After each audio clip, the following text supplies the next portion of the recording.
हे viewers, 14 दिसंबर 2025 को Sydney Australia के साहिल पर तकरीब हो रही थी जहां हज़ारों लोग शामिल थे।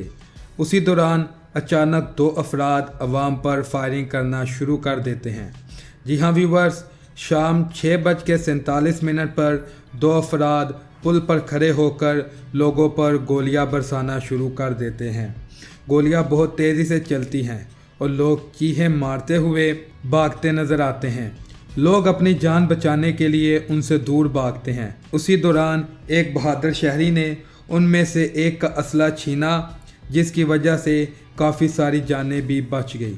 व्यूवर्स, पुलिस ने एक हमला आवर को गोली मारकर हलाक कर दिया, जबकि दूसरा अभी जख्मी हालत में ज़ेरे इलाज है। हमला तकरीबन 10 से 20 मिनट तक जारी रहा। पुलिस के मुताबिक दोनों बाप बेटे थे, जिनमें से बाप हलाक हो गया है। वालिद की उम्र तकरीबन 50 साल जबकि बेटे की उम्र 24 साल बताई गई है। और इसी के साथ साथ वालिद का नाम साजिद अकरम और बेटे का नाम नवीद अकरम बताया गया है।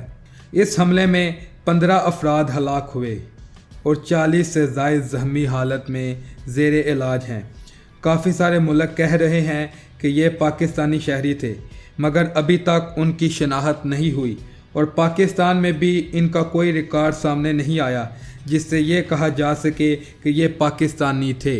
आपकी इस बारे में क्या राय है? अपनी राय कमेंट सेक्शन में ज़रूर बताइएगा। और इसी के साथ अगर आपको वीडियो पसंद आई हो तो लाइक करें, कमेंट करें, शेयर करें और चैनल को फॉलो कर लें।